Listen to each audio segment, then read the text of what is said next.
top out-of-sight class. Those with immense wealth who live in private luxury, barely glimpsed by the average civilian.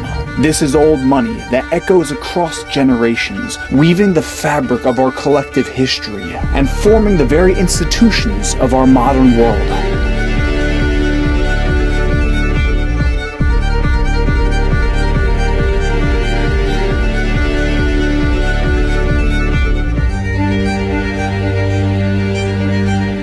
Welcome to Chateau de Bataille.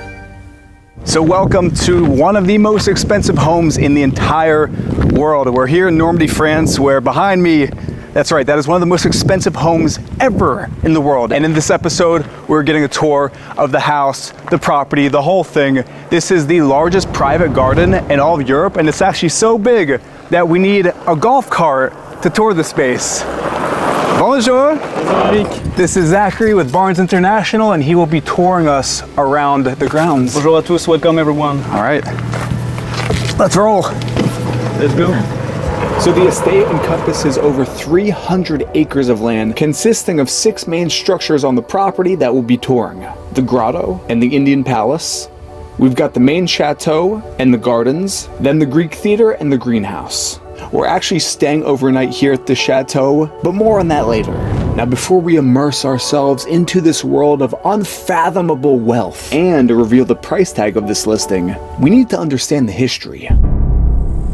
Chateau de Bataille, or the Battlefield Castle, was built in 1652 by royal architect Louis Laveau, who takes his place in the history books for designing the Palace of Versailles, where the royal French family lived a mere 20 years after this. This chateau is actually the prototype inspiration for Versailles. Famous French gardener André Lenotre, who created the Gardens of Versailles, also designed the gardens here at this chateau. So this is a piece of living history. Now, during the French Revolution, the chateau was stormed and the furniture was sold throughout France. The home then passed through various owners over the years, even serving as a field hospital during World War II.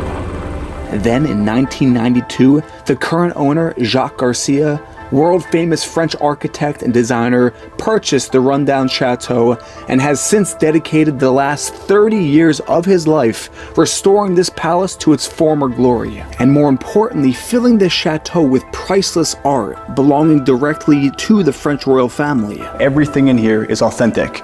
For example, these 4 vases here were gifted to Napoleon by the King of Sweden, and they're here in this house. This is an actual human body mummified from Egypt in this house in France.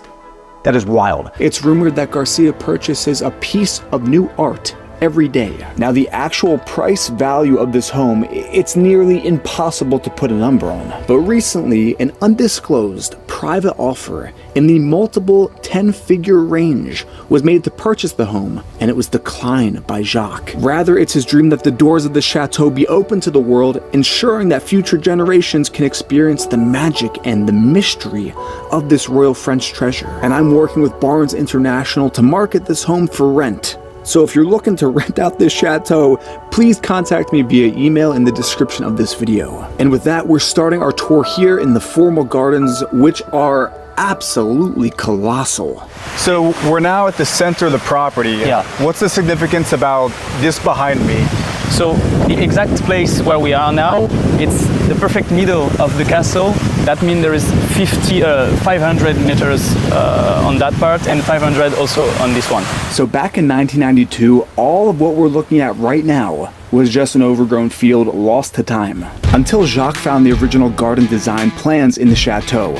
He then excavated and recreated these gardens exactly how they would have been almost 400 years ago. First, he dug a 550-meter-long canal, which is definitely a defining feature of the property, to feed the vast network of elaborate fountains and water features, such as this circular entrance fountain with these gilded statues of dolphins emerging from the sea, surrounding an ornate globe rising in the center. Even where we're standing right now at the center of the property, you've got these wild clawfoot soaking tubs overflowing with water, and the cost to turn on these fountains is apparently 20,000 euro just to turn on and run the fountains here. So you could have a jet ski in here.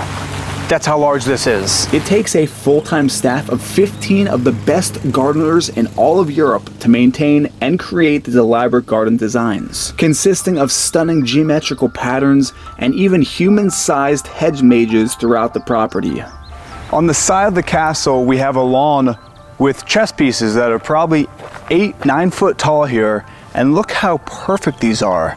I'm in shock that they can actually do this. The role of the gardener here at the chateau is, I'd say, the most important role because of how much acreage we have. And one of the most intricate and prominent design features in the gardens are the symmetrical lattice design box gardens leading up to the front patio of the chateau. Now, the garden is based on the principle of imposing order and symmetry over the land. And back in the 17th century, the number one way a king could show his flex and his power over the land was symmetry, controlling nature. So if you notice, all the hedges are squares, because you don't find a square like that in nature. And I think that is just fascinating that they had the ability to do that way back then, and that it's been preserved today with this. It's kind of mind-boggling. I also noticed the hedges are cut in the shape of a wave, which are at least 30 feet high. I think the biggest thing I want to drive home is the scale of this place and how you really need a person walking through the gardens to show the whole 45 acres. Like, this is, I've never seen a house like this, ever. I don't think anyone has, because typically stuff like this is off market, especially in France and the Paris market. It's very private, and in the past 3 years, Zachary was saying that they're becoming a bit more public facing, using things like social media to sell, so here we are. Damn. There's also a theater here. Yeah, so it's inspired by a Greek temple, because during the 17th century in Europe, the archaeologists, they just discovered all the Greek temple and everything, so that they were trying to reproduce it in all the biggest home, like this castle, for example. Wow. So back in the day when they discovered the Greek theater, the wealthiest of the wealthiest wanted to say, hey, I want to have a Greek theater at my home. Yeah, because for them it was amazing, this discovery. It was completely new.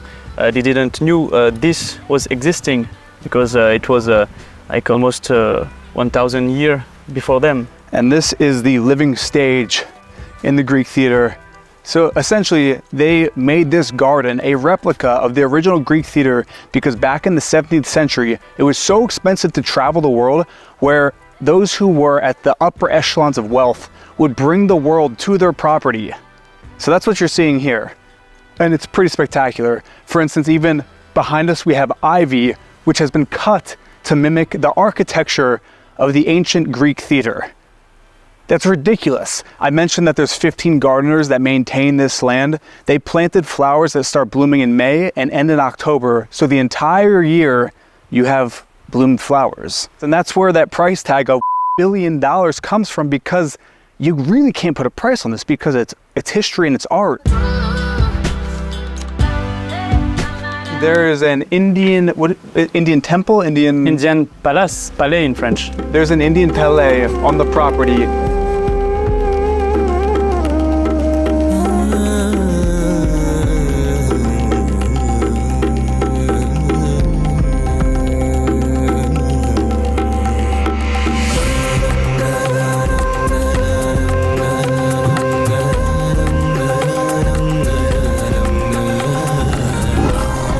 Essentially, Jacques brought in, I believe it was what, 5 containers? 600. 600 containers of actual materials from India to build this palace. In 1992. In 1992. Apparently he has parties where he brings in elephants, lions, tigers, and bears. And the only way to go from here to the Indian Palais is this boat. I mean, you could walk around, but we're gonna take the boat. So this is the Indian Palais. Yeah, the Indian Palais, and all of what you see here is really from India. It's not a replica. Jacques Garcia, the owner, he brought all of this by shipping containers. I'm at a loss for words for how large the scale of his thinking is. The fact that, like, it looks like we walked into India. It looks like we are in India right now. So there's a house in the Indian palace, right? Jacques, when he come here, he's living there. So welcome to the living room of the Indian Palais, and just take a look around. It's one thing to hear 500 shipping containers, but to see all of the artifacts, like come look at this. Look at this leopard. Look at this thing. I don't really have words for this, also because we don't know the value of everything. I want to mention that in the price point of this chateau, I believe we were told there's $1 million worth of art alone in the chateau. And you can see just from around me, we have, look at this chair. Just, I don't want to touch anything either. Hookah lounge. Oh my gosh. What? You know that's real too. There's no way that's fake. What's the most impressive is a lot of times I see homes where people have a theme and it's replications or knockoffs, but the fact that this is all legitimate historical antiques is just, man, it's beyond my pay grade. I don't even know what to say about this. Just look at all these artifacts. Have you already seen a property like this before? Not as historically, but definitely where there's themed rooms, but nothing like this. Yeah, it's the most expensive home in the world, but I think this is priceless. It's hard to put a value on everything we've seen. So check out this hallway. Apparently now we're going to the indoor swimming pool in the Indian Palais. Oh, whoa, look at this. Holy crap. I'm gonna go up here. This is a library built into this hallway. Blake, actually, you wanna check this out up here? These books are so old, I'm not gonna touch a single thing. This is also the kind of home where you could spend at least a week here, minimum, and still not explore everything. Like, what is that iron door? Where does that go? I smell chlorine, so I guess we're getting close. Yes. Plus classique, plus moderne. Oh my gosh. Look at this. Indoor swimming pool.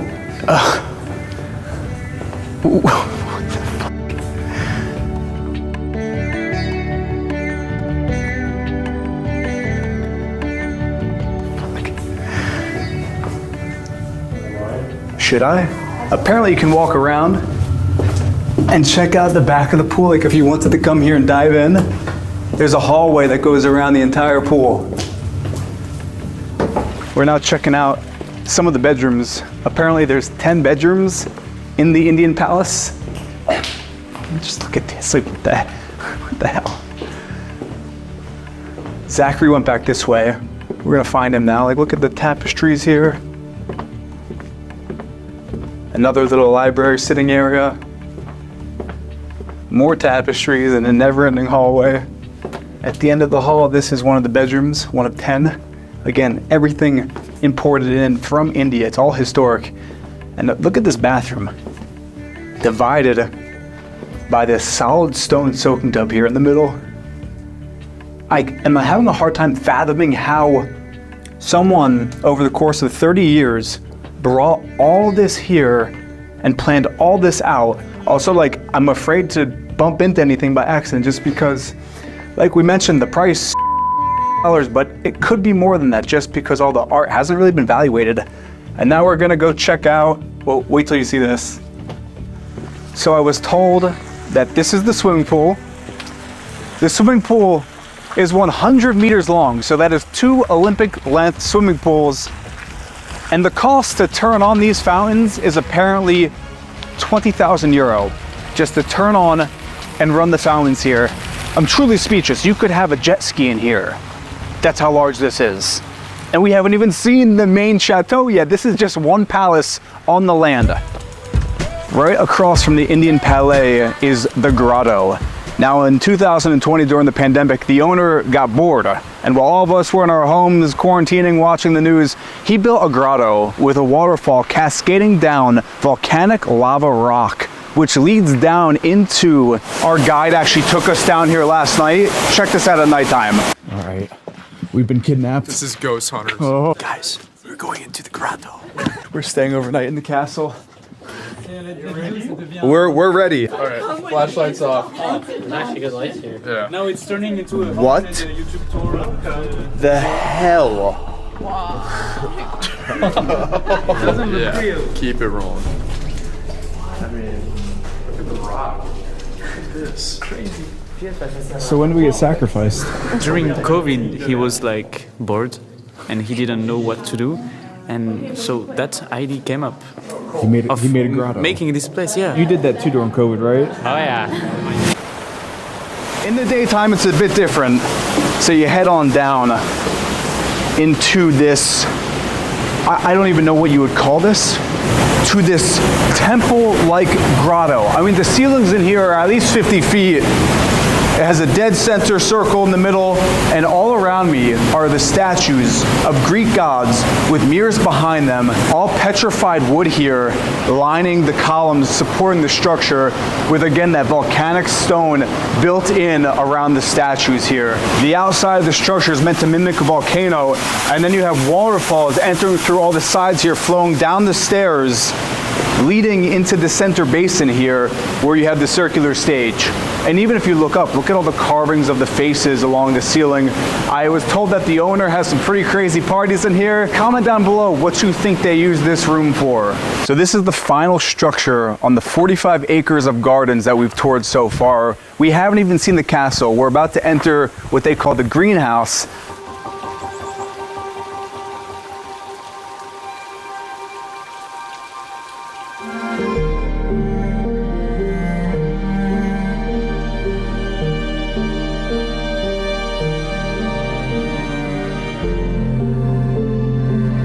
I haven't seen it yet, so we're gonna get my reactions. Apparently this is the spot, so here we go.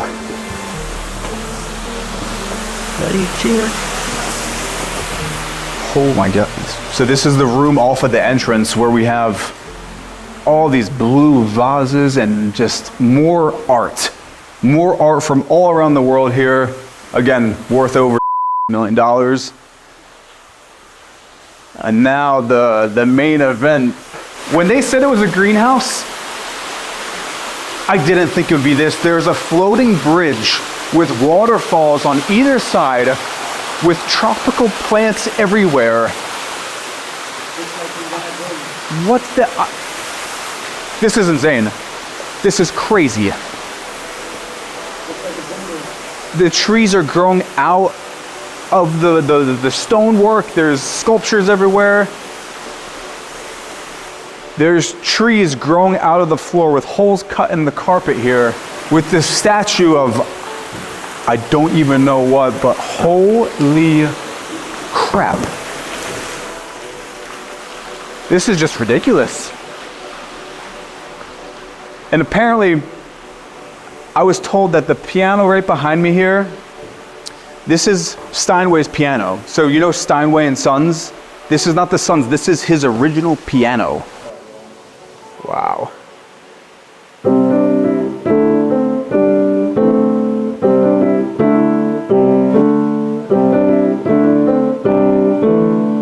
This is crazy. So this is actually, how much does this cost? And I was told that these ferns here,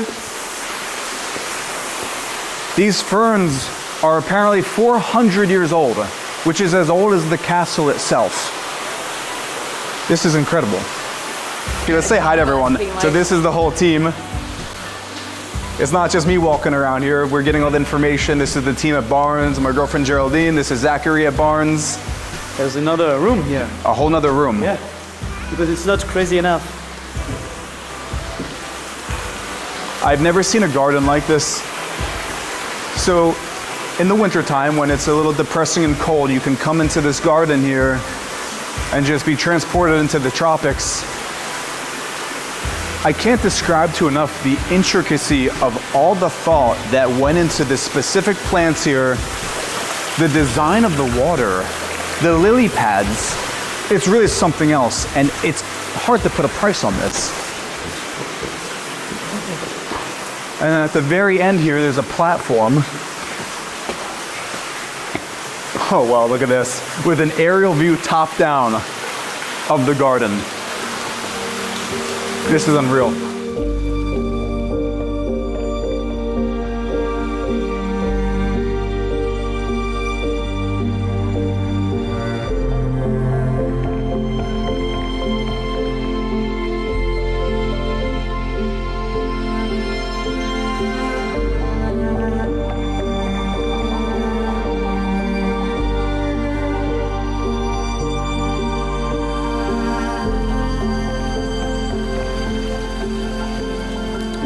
actually spending the night at the castle.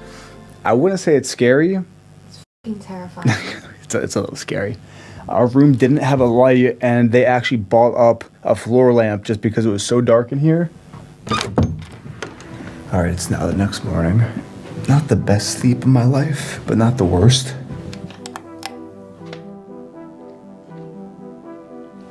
I'm looking for some coffee.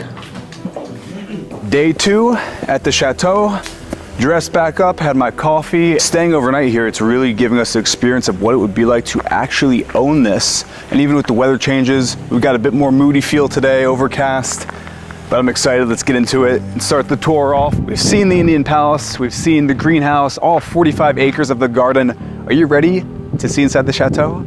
Let's check this out. So right in the entry, we have the royal foyer here with all this stone on the ground, the columns. The home was built in 1651 and took 10 years to complete. It has 40 bedrooms, 5 living rooms, 2 dining rooms. The square footage, they don't even know. And we're only actually touring 1/4 of this castle. This side over here is private.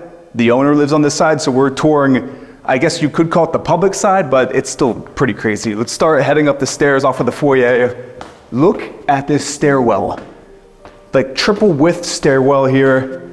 Look at this stonework, the wrought iron railings, statement stairwell if I have ever seen one. So onto the second floor here, we're gonna head off to my right. I mean, and I wanna also point out the artifacts. I'm not gonna actually touch this because it took 30 years to collect all the art in here. And again, I wanna mention the art is worth north of $1 million. Off of the stairwell, welcome to the formal dining room, reception area. This is where the king would greet his guests. It's also where they would feast. You notice all the silverware. I want to point out again, everything in here is authentic. For example, these 4 vases here were gifted to Napoleon by the King of Sweden, and they're here in this house. As we go out throughout the home, we'll point out a few more artifacts, but this is the entertaining room for when your guests arrive to the chateau. You've got views there to the south, the north of the courtyard, Juliet balconies. The ceilings are about 30 feet high or 10 meters, and you can just see the scale of this room. It is massive. Now from the dining room, we've got your parlor or your great room here, and this is decorated in typical 17th century French decor. Again, everything you see in here is authentic. For example, this is a portrait of Marie Antoinette young, and then on the other side of Marie Antoinette old. This over here is actually the wheelchair of Marie Antoinette's son. His actual wheelchair. He had a disability, and this is what he used to get around. And that's actually a painting of him right above here. I want to also point out that the typical French living room in the 17th century was decorated like this, where it's the opposite of minimalism. Every piece of the wall is covered in art. The furniture from the formal living room. We've got the pool hall. And this is an original pool table from Louis XIV. His doctor actually prescribed that after he ate to play pool to help with his indigestion. And this is his original table here, just chilling in the chateau. Then at the end here, again, this typically is closed off because this is actually where the owner of the chateau is living full time. So unfortunately we can't tour that.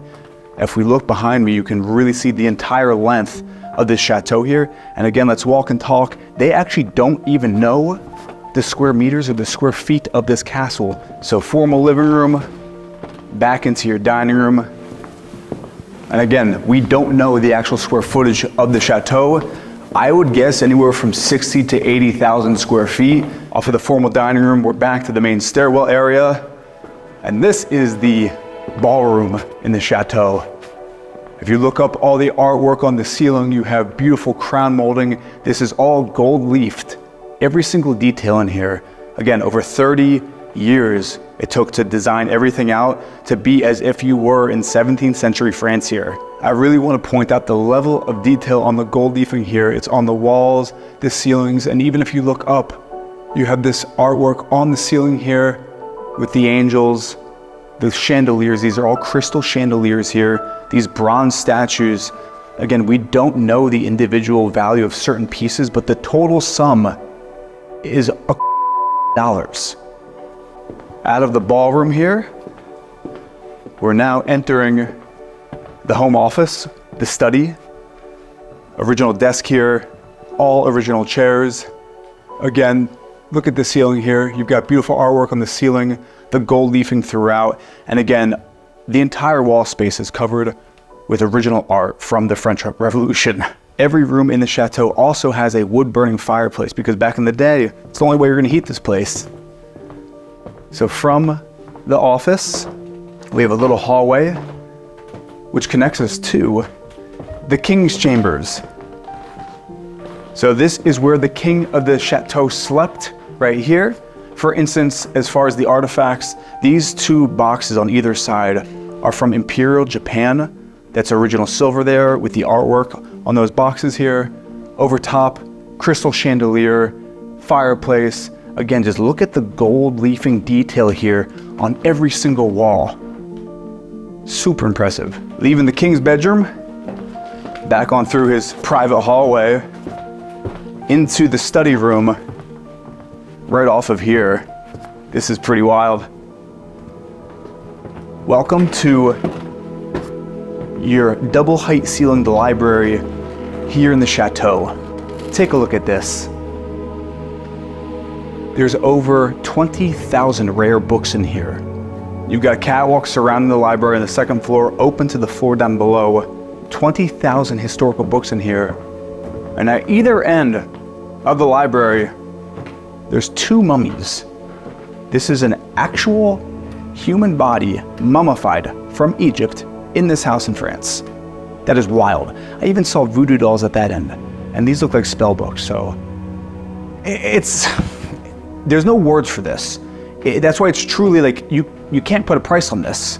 And with that said, we don't actually know the true value of this estate. We can only guess. There's also hidden doors throughout the entire home. And these are only the ones that we've been shown. I'm sure there's a lot more. Check out what's behind here. This is the game room where we have an ostrich skeleton, turtles on the walls, a panther. We haven't even gone up here yet, and I'm curious. Let's check out what's up here. The whole wall is lined with tortoise shells. We're now going up into one of the towers of the chateau. And now we're just, oh, there's no lights in there. I'm not going in there. Come on, let's check it out. Got some pheasants. What the heck? This is actually crazy. Could you imagine? Look at this. Could you imagine if this was your bedroom? And to get to your bedroom, you had to walk through the game room, through the secret passageway in the library. Again, there's 40 bedrooms in this house. This is one of 40. You saw the king's room. Check out the bathroom.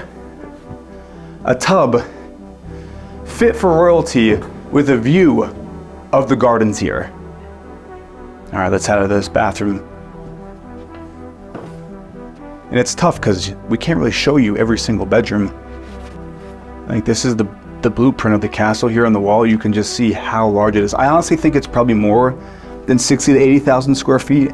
I'm thinking closer to 100,000 because there's rooms that I'm sure we will not even see or have access to. So up this stairwell, there's another wing where there's more bedrooms, but we're gonna head back down past all these dead beetles and turtle shells. I want to point out also, like, it's kind of jarring to see all this. It's a bit antiquated having dead animals on your wall like this, but I guess back in the day, in the 17th century, this was the norm. All right, finally back downstairs. There's just so much here. Oh, we're locked.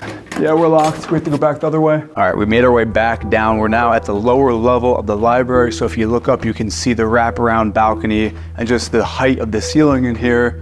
And again, these are all books from the mainly 18th and 19th century. Lots again of French Revolution pieces. Now out of the library, there's a back hallway which connects the front hallway here, which we're gonna go to right now, where we left off upstairs when we were locked up there in the dead zoo, I guess you could call this. I'm not gonna show too much of this, but maybe just a little quick shot down this hallway to get the perspective of the dead zoo. Pretty gnarly.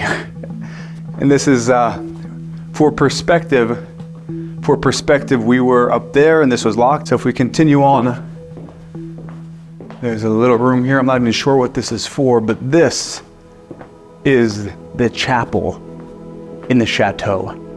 This is a proper church that just happens to be in the chateau.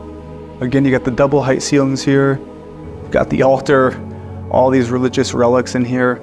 And I'm not going to begin to even try to explain any of this just because I really don't even know. And I feel like most people here don't know because there's just so much. There's so many artifacts from all over the world. And just, I don't really have much to say about this part. It's really intense. The dead zoo, animals from all over the world mounted in this hallway. Comment down below what you think of this. It's pretty intense. But now we're back to the main foyer right there, and what's down this door is actually pretty crazy. So we're now going subterranean in the chateau, and as you come down here, instantly it's like 5 to 10 degrees cooler than upstairs. And this is where the kitchen is in the chateau, because back in the day, kitchens weren't something that you would show off. The kitchen was below the home where you would store the firewood. You've got the pans here.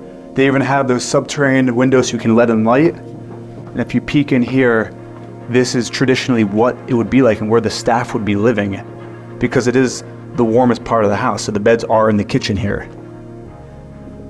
And I was told that the biggest cause of fire in these chateaus was here in the kitchen. So that's why someone would be sleeping here at all times in case things went crazy. But this is set up in the way it would be in 1650. And then if we continue on, the ceiling gets a little lower. There's another area over here where you would be butchering your meat. You have all the quail hanging, a boar for dinner. Going even further back, getting even colder, this is the wine storage here, an actual wine cellar. And at the very end, this is pretty crazy. This is where you would store your fruit from the summer. So you would harvest all your apples in the fall, bring them down here for the winter, and they would stay preserved just because the temperatures are so cool. And then even in this room, there's a fireplace to heat the place. And then there's actually another stairwell at the back of the kitchen, which leads us up. And instantly it gets warmer. It's pretty incredible how the subterranean kitchen actually cools the food. And now we're back where we were by the chapel and the dead zoo.